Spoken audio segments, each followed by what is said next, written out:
Deniz, odasının penceresinden dışarıyı izliyordu. Yarın okulun büyük pikniği vardı ve Deniz günlerdir bu anı bekliyordu. Yatağının üzerinde açık duran sırt çantası, içine ne koyacağını bekliyordu. Bir elinde güneş gözlüğü, diğer elinde ise renkli şemsiyesi vardı. Gökyüzü biraz karışıktı. Bir yanda pamuk gibi beyaz bulutlar gülümsüyor, diğer yanda ise gri ve asık suratlı bulutlar toplanıyordu. Deniz kararsız kaldı. Acaba yarın hava nasıl olacaktı? Güneşli mi yoksa yağmurlu mu? İşte bu, matematiğin en heyecanlı konularından biri olan olasılık oyunuydu. Deniz babasının yanına gitti. Babası elindeki telefondan hava durumuna bakıyordu.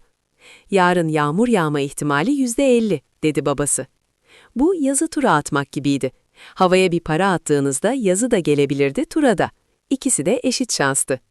Çünkü doğa bazen bize kesin cevaplar vermez, sadece ipuçları verirdi. Deniz gri bulutların artmaya başladığını görünce endişelendi. Pikniğin iptal olmasını hiç istemiyordu. Tam o sırada dedesi odaya girdi ve Deniz'in düşünceli halini gördü. Deniz durumu anlatınca dedesi gülümsedi ve şöyle dedi: "Eşeğini sağlam kazığa bağla, sonra Allah'a emanet et." Bu çok eski ve değerli bir sözdür. Anlamı şudur: sen elinden gelen tüm önlemleri al, işini sağlama al, gerisini akışına bırak. Yani yağmur yağma ihtimali varsa şemsiyeni yanına almalısın. Sonuç ne olursa olsun sen hazır olursun. Masal teyze olarak size bir sır vereyim.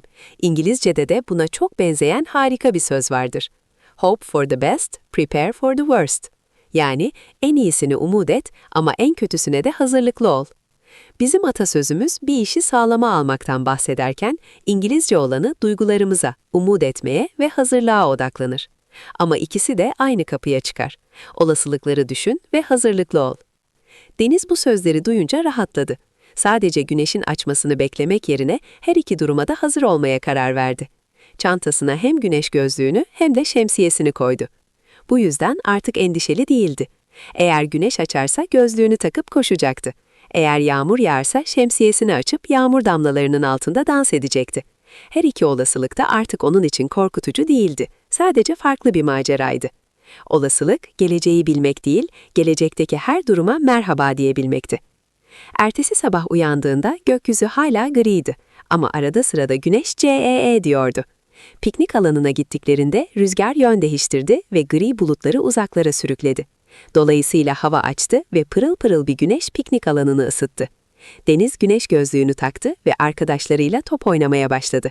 Ama çantasının kenarında duran şemsiyeye bakıp gülümsedi. Onu kullanmamış olsa bile yanına almış olmak ona güven vermişti. Matematiğin şans kısmı bazen sürprizler yapardı. Ama hazırlıklı olanlar her zaman kazanırdı. Akşam eve dönerken Deniz çok mutluydu. Peki siz yarın dışarı çıkacak olsanız ve havanın ne yapacağını tam bilmeseniz, çantanıza ilk olarak ne koyardınız?